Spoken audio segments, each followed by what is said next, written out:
Welcome back to the Jonestead. I'm Mary. Today is Thursday, February 26th, 2026. And as we all know, Trump delivered a State of the Union on Tuesday night.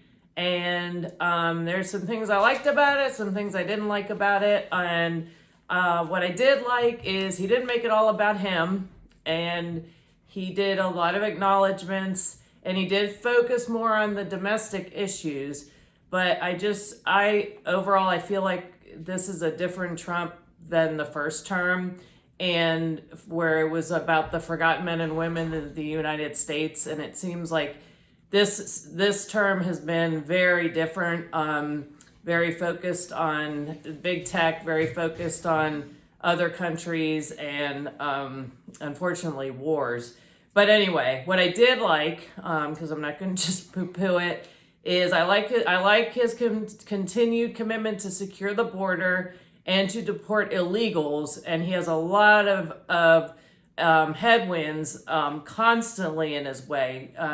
That is the will of the citizens of this country, and the Democrats are completely against the American people, and we all saw them sit down for America. Basically, is what they did. And I found it appalling. I don't know who votes for these people. In fact, I wonder if people do vote for them, because I think the machines are corrupted. There shouldn't be any of the machines that are operated, particularly the Dominion machines. So, but the Democrats showed up, but they couldn't stand for America. They couldn't stand for veterans. They couldn't stand for our hockey team. If there's any question in your mind whether or not they love our country or care about you, can I just put it at rest? They don't. They want to destroy America, and they don't care about you. So anyway, also the Save America Act, which going back to where you have to show an ID to vote. And they scream about that because then they can't cheat, even though they find other ways to do it via the mail-in ballots and so on and so forth.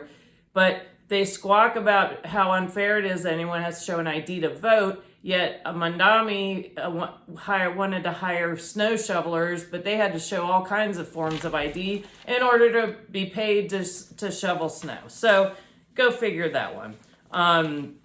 Also, Trump talked about restricting institutional investors or equity firms from gobbling up neighborhoods, and really putting putting price controls on real estate.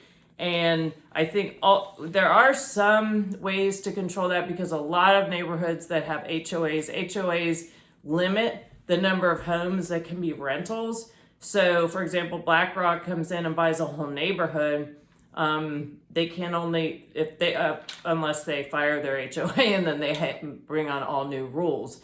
But so I do support that. I'm wondering if that is, I am all about free market though. So I think that's we have to be careful with that. But we have just a lot of these private equity firms that have endless checking accounts, and they can just stroke checks, and they're pricing the American people out of home ownership. Trump also talked about making healthcare more affordable. And honestly, I think what we need to do is get rid of what I call sick care, because it is just our healthcare industry right now, and the pharmaceutical industry is all about the money, unfortunately. And so more focus, I think, should be on the Make America Healthy Again. And of course, he talked about ending fraud. But when he did lose me pretty much at the beginning, and I didn't watch the entire thing, but when he started off saying that and I quote, "the roaring economy is roaring like never before." So I'm assuming when he says roaring, he means that in a positive way. And he said costs are down, inflation is plummeting, and basically everything is awesome. And he talked about us being in the golden age, and things have never been better. I like optimism, but I also live in reality, and we see the cost of electricity is going up across the country, particularly where these data centers are being built. And you go to the grocery store, some things have gone down, but overall the costs are still elevated. It's definitely some down since Biden, but there isn't a dramatic shift in that. And the also, like, insurance costs have gone up. Healthcare insurance is insane. That's a whole nother racket. And so you have a lot of layoffs going on. And so that's where he loses me, because I feel like and I've said this before, I did a whole video about it, about gaslighting. And a lot of us that have voted for him, I voted for him 3 times. And when I'm studying the economy, and I'm seeing things at the grocery store, and I'm seeing our insurance bills, and then he's saying the complete opposite, and then he's sending $10 billion over to rebuild Gaza when we need to rebuild our infrastructure. I don't understand that. And, he talks about the stock market is doing great. And so I know the top 10% in this country is doing fantastic. And they are the ones that are holding up. They are 50% of their consumer spending is the overall, or 50% of our consumer spending is by the top 10%. So what happens if something comes out from the bottom, or if there's a crash in the market, that can really be an issue. We're seeing a lot of layoffs as well. So again, I'm not trying to be negative. I want this administration to succeed. But I also kind of have been watching, and as things are going on, and I'm kind of scratching my head going, what is he doing? What is his staff telling him? So, and he also talked about government-backed 401ks, where they'll match up to $1,000 for Americans that don't have retirement. And I'm like, where are we getting this money? Our current debt is at I just looked it up today, $38.7 trillion. It's still going up. He didn't talk anything about how to address that. And honestly, I wouldn't trust the government with backing anything. They have already talked about Social Security going bankrupt because they were robbing from that. So I just think we need to get back to basics in this country and get back to law and order. And I know it's tough. We've got these lefty judges that really are a big problem. And the American people, we've allowed this to happen. We've been warned. I didn't, but a lot of people got comfortable and didn't pay attention to the policies that were being enacted and what's going on. And the media also plays a big part of this, because they are obviously on the side of the left. They're not on the side of America. And so they will pump things up and repeat it, the Mockingbird media. So, and then the people don't analyze it, and they trust, but they don't verify. And so the paying down the debt is a big one for me. And again, I get it. He has some really strong headwinds he's up against. And the DC swamp is alive and well. I do wish his administration well, and I want to get our country back.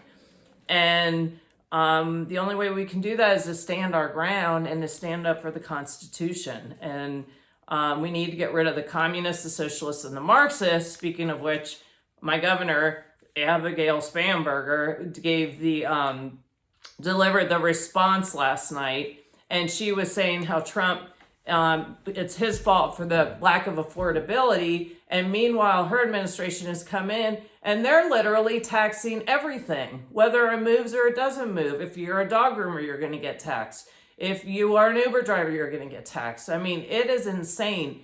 Everything they can think of. So I don't know who voted for her either, because it certainly was not me. But in other sewage news, anyway, I've talked about this before. On January 19th, there's a huge sewage pipeline failure. It was a DC Water, a pipeline sewage failure dumping directly into the Potomac. And this was January 19th of 2026. And more than 300 gallons of raw sewage were pouring into the Potomac for weeks until they finally capped it. They diverted it, but it's going in the C&O Canal until it gets down to the next pipe, to the next section where it can then be piped in. But they're running raw sewage in the C&O Canal. Trump has authorized, DC finally filed a state of emergency, which Trump approved, but it took them over a month to do so. And also DC Water has been operating under an EPA consent decree, which is basically they have to address Clean Water Act violations. So they're under very strict observations from the EPA. And this pipeline that failed has been on the watch list needing to be replaced, I think at least a year. So, well, guess what? You won't be shocked to know. The CEO of DC Water, his name is David Gaddis. He oversaw $520 million in DEI contracts since he's been with DC Water since 2018.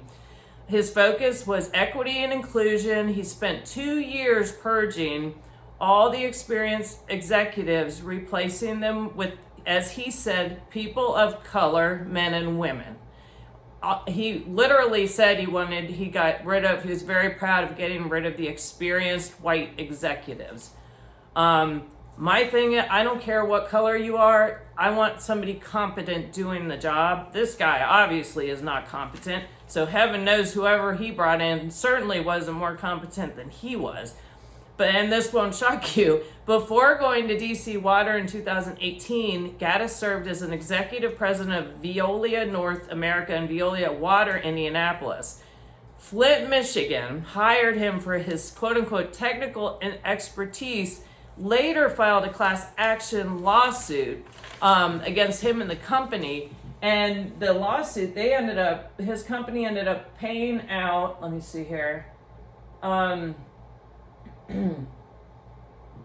Sorry.